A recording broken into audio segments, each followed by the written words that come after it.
ವೀಕ್ಷಕರೇ, ನಮ್ಮ ಚಳ್ಳಕೆರೆ ಟಿವಿಗೆ ಸ್ವಾಗತ. ಇಂದಿನ ಪ್ರಮುಖ ಸುದ್ದಿ. ಓಂ ಶ್ರೀ ಗುರುಭ್ಯೋ ನಮಃ. ಚಳ್ಳಕೆರೆ ನಗರದ ಶ್ರೀ ಶಾರದಾಶ್ರಮದಲ್ಲಿ ವಾರಪೂರ್ತಿ ನಡೆಯಲಿರುವ ಶ್ರೀಮದ್ ಭಾಗವತ ಸಪ್ತಾಹಕ್ಕೆ ಸಕಲ ಸಿದ್ಧತೆಗಳು ಪೂರ್ಣಗೊಂಡಿವೆ. ಜುಲೈ 20ರಿಂದ 26ರವರೆಗೆ ನಡೆಯುವ ಈ ಆಧ್ಯಾತ್ಮಿಕ ಕಾರ್ಯಕ್ರಮದಲ್ಲಿ ದೇಶದ ವಿವಿಧ ಭಾಗಗಳಿಂದ ಆಗಮಿಸುವ ಗಣ್ಯ ಸ್ವಾಮೀಜಿಗಳು ಮತ್ತು ಆಧ್ಯಾತ್ಮಿಕ ವಿದ್ವಾಂಸರು ಪ್ರವಚನ ನೀಡಲಿದ್ದಾರೆ. ಚಳ್ಳಕೆರೆ ನಗರದ ವಾಸವಿ ಕಾಲೋನಿಯ ಶ್ರೀ ಶಾರದಾಶ್ರಮದಲ್ಲಿ ಜುಲೈ 20ರಿಂದ 26ರವರೆಗೆ ಶ್ರೀಮದ್ ಭಾಗವತ ಸಪ್ತಾಹ ಆಯೋಜಿಸಲಾಗಿದೆ. ಪ್ರತಿದಿನ ಸಂಜೆ 5:30ರಿಂದ 7:45ರವರೆಗೆ ಭಜನೆ, ಆರತಿ ಹಾಗೂ ಪ್ರವಚನ ಕಾರ್ಯಕ್ರಮಗಳು ನಡೆಯಲಿವೆ.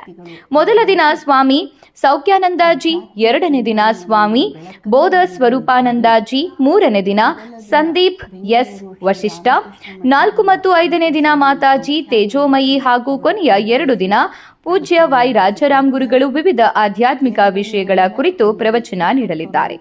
ಪ್ರತಿದಿನ ಅನ್ನಪ್ರಸಾದದ ವ್ಯವಸ್ಥೆ ಮಾಡಲಾಗಿದ್ದು, ಭಕ್ತರು ಹಾಗೂ ಸಾರ್ವಜನಿಕರು ಹೆಚ್ಚಿನ ಸಂಖ್ಯೆಯಲ್ಲಿ ಭಾಗವಹಿಸಿ ಸತ್ಸಂಗದ ಸದುಪಯೋಗ ಪಡೆದುಕೊಳ್ಳುವಂತೆ ಶ್ರೀ ಶಾರದಾಶ್ರಮದ ಅಧ್ಯಕ್ಷೆ ಮಾತಾಜಿ ತ್ಯಾಗಮಯಿ ಮನವಿ ಮಾಡಿದ್ದಾರೆ. ಶ್ರೀ ಗುರುಭ್ಯೋ ನಮಃ. ಹರಿ ಓಂ. ಪ್ರೀತಿಯ ಬಂಧುಗಳೇ, ಶ್ರೀ ಶಾರದಾಶ್ರಮದಲ್ಲಿ ಜುಲೈ 20ರಿಂದ 7 ದಿನಗಳ ಕಾಲ, ಜುಲೈ 26ರವರೆಗೆ ಶ್ರೀಮದ್ ಭಾಗವತ ಸಪ್ತಾಹ ಕಾರ್ಯಕ್ರಮವನ್ನು ಆಯೋಜಿಸಲಾಗಿದೆ. ಕಾರ್ಯಕ್ರಮ ಪ್ರತಿದಿನ ಸಾಯಂಕಾಲ 5:30ರಿಂದ 7:45ರವರೆಗೆ ಇರುತ್ತದೆ. ಕಾರ್ಯಕ್ರಮದಲ್ಲಿ ರಾಜ್ಯದಾದ್ಯಂತದಿಂದ ಹಲವಾರು ಗಣ್ಯ ವ್ಯಕ್ತಿಗಳು, ಸಂಪನ್ಮೂಲ ವ್ಯಕ್ತಿಗಳು ಆಗಮಿಸಿ ಅಧ್ಯಾತ್ಮ ಚಿಂತನೆಯ ಮೇಲೆ ಬೆಳಕನ್ನು ಬೀರಲಿದ್ದಾರೆ.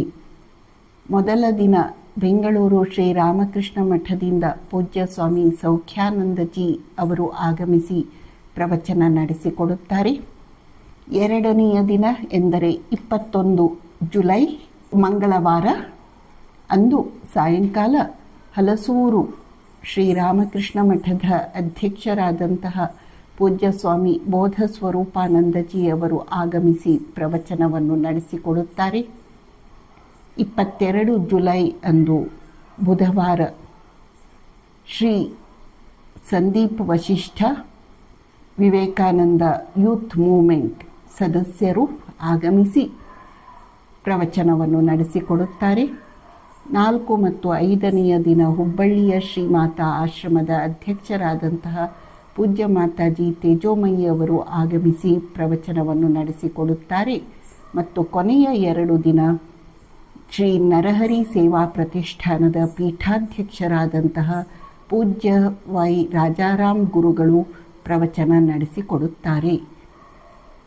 ಶ್ರೀಮದ್ ಭಾಗವತ ಸಪ್ತಾಹ ಕಾರ್ಯಕ್ರಮವನ್ನು ನಾವು ಪ್ರತಿ ವರ್ಷದಂತೆ ಈ ವರ್ಷವೂ ಹಮ್ಮಿಕೊಂಡಿದ್ದೇವೆ. ಈ ಕಾರ್ಯಕ್ರಮದಲ್ಲಿ ಪ್ರತಿಭಾನ್ವಿತ ಬಡ ವಿದ್ಯಾರ್ಥಿಗಳಿಗೆ 1 ದಿನ ಸ್ಕಾಲರ್ಶಿಪ್ ಅಥವಾ ವಿದ್ಯಾರ್ಥಿ ವೇತನವನ್ನು ನೀಡಲಾಗುತ್ತದೆ.